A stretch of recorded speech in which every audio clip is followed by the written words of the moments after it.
Chapter: The priest changes his tactics. In the 1,000-Year War, the priest changed his tactics more than once, always unsuccessfully. Rus still laughed at his occult attempts. The people called those preachers wretched.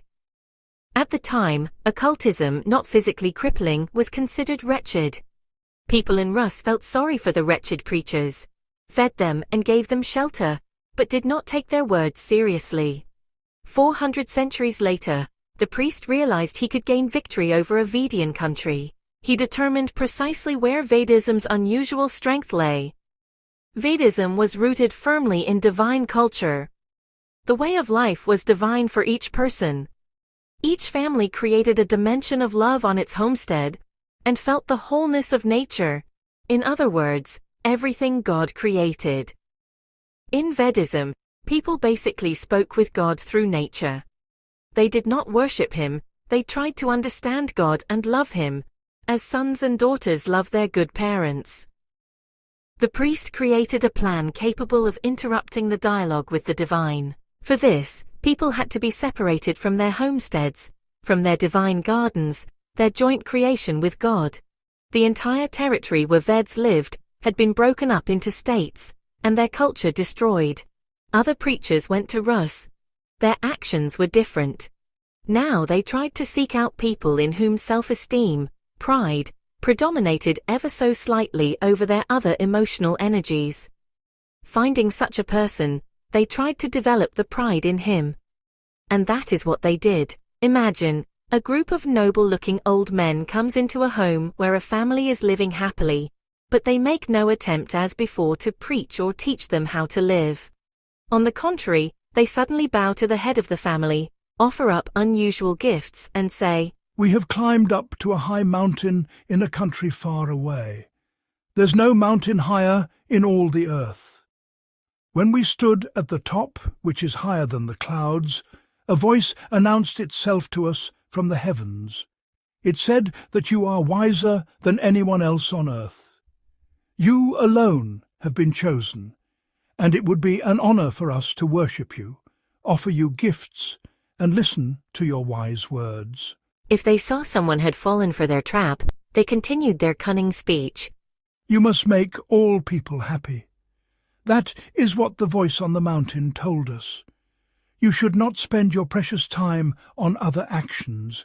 You must govern people.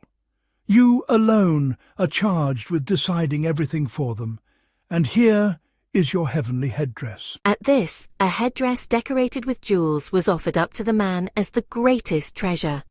The headdress was hoisted onto the head of the man who believed in his own greatness and favored state. Immediately all the newcomers fell prostrate in great obeisance. They began to praise the heavens for having been given the honor to worship greatness. Then the newcomers built him a separate house that resembled a temple. Thus the first princes appeared in Vedian Rus. The neighbors looked at the man seated on the temple throne, as they would a curiosity. They watched the foreigners bow to him, indulged his every whim, and asked many questions. At first, taking their actions for a foreign game, the neighbors, some out of curiosity and others out of pity, decided to play up to the foreigners and to their neighbor. Gradually, however, the people were drawn into the game. Gradually they fell into bondage and, unbeknownst to themselves, were distracted from the creation of their thought. The priest emissaries had to invest quite a lot of effort into creating the principality. At first, for more than 100 years, their attempts were unsuccessful. Nonetheless, it came to pass finally, and Vedian Rus was divided into principalities. A natural process followed. The princes began fighting among themselves for greatness and drawing their neighbors into internecine wars. Later historians would write that great princes were found, that the separate principalities in Rus were united into a powerful state. Think for yourself, Vladimir. Is that so? What union are the historians talking about? It's all very simple, in fact. First prince was able to kill or conquer the others. Only culture, a way of life, can unite people. The establishment of borders always attests to separation. A state formed based not on the culture of a way of life, but on the artificial greatness of one or few people and the power of their armies, engendered many problems, chief among them how to maintain the borders, and, if possible, extend them. Thus the need for a large army arose. One person cannot govern a large state alone. Clerks and scribes appeared and multiplied, and to this day there are more and more of them. The princes, clerks, scribes, merchants and all their service staff are a category of people torn away from God's creations. Now their purpose is the creation of an artificial world. They have lost their ability to perceive true reality, and they are the soil for occultism. Just 1,000 years ago, Rus was considered pagan. Paganism still preserved a little of the meaning of the divine Vedian culture. With the appearance of princes and small, then large, appanage principalities, rulers required a force more powerful than an army, a force which could create a type of person inclined to resigned subordination. Here too, the priest-couriers came to the aid of the princes and offered a suitable religion. The princes liked the new state of things, although there was little that was new. It had everything Egypt had 5,000 years before. The prince, like the pharaoh, was considered God's minion. The occult servants of the new religion were his advisors, as it had been in Egypt. Everyone else was merely a slave.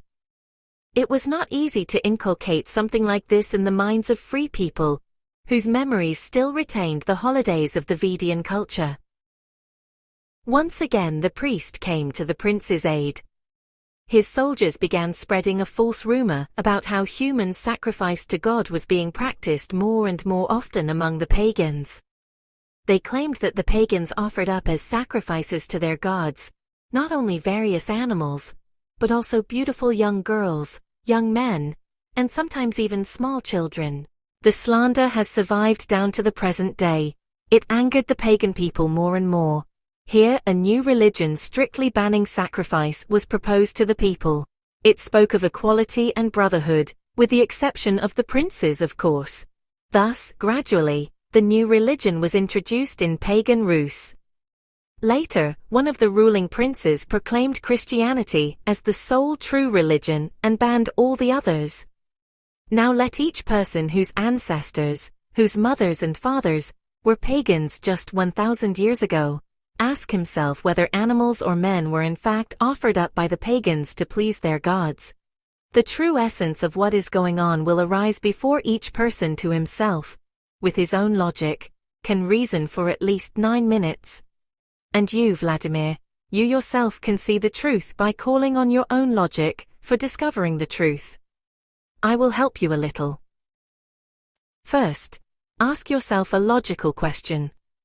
If the pagans, as they were accused, were offering someone up as sacrifice to God, why did even the rumor of sacrifices disturb their mind and feelings too? It is more logical to welcome something like this, and zealously try to repeat it, rather than be disturbed, and thus not accept a new religion. But the people were disturbed. Why? Naturally, because even the pagans had no thought of, and did not accept animal sacrifice, let alone human sacrifice. This is why no one to this day can present a single source which says that there were sacrifices among the people of pagan Rus. Only the chroniclers of Christianity speak about this. But after all, they did not live in pagan Rus. After all, they do not know even the language of pagan Rus. Where are the sources and manuscripts of that pagan Rus? Some were hidden, and some were destroyed in bonfires, as in Rome. What was so seditious in those scrolls? What did they proclaim? Not having read them, each person today can only guess. They would reveal a lie in the accusation against paganism, and they might convey a true knowledge of Vedism. The whole point is that the people of all pagan Rus not only did not know blood sacrifice, they did not eat meat at all. They could not even contemplate that. The pagans were friendly with the animals, and their daily food ration was varied, but consisted only of plants. Who can produce a single recipe of a Russian dish from the ancient cuisine that contains meat? Not one. Even the legends say that the turnip was respected in Rus, and that they drink honey beer. Let modern people who eat meat take a taste of the warm honey beverage, with flower pollen and herbs, and after that they will want to eat nothing else, let alone meat. If they are forced, many people end up vomiting from meat. In addition, judge for yourself, Vladimir. Why would they need to eat meat if so many different foods, high in calories, were easily at hand? The bees feed in winter on nothing but honey and pollen. The bee does not defecate in the hive all winter. The bee's organism digests the entire product. People offered their guests beaten, a beverage brewed with honey, as soon as they came to their house. Who is going to eat meat after something sweet? Nomads introduce meat as food to the world. In the deserts and steppes, they could not find a lot to eat, which is why they killed their livestock, and ate the meat the animals that bore the burdens of the nomadic life with them, hauled their goods, fed them milk, and gave them their wool for clothing. In this way, the culture of our forefathers was destroyed, and Rus was plunged into religion. Had it been authentic, Christ alone, life today might have been different. But the priest introduced his own traps in Christ's religion, and one religion became subject to various interpretations, dividing the Christian world into many confessions, and bringing them into conflict with each other. The high priest expended quite a lot of effort on Rus. In other places on earth, people saw his actions and did not let the preachers inside their borders. Japan, China and India did not become Christian, but the high priest conquered them by other means. The millennium of occultism came 1,000 years ago. People of all the earth lived in it.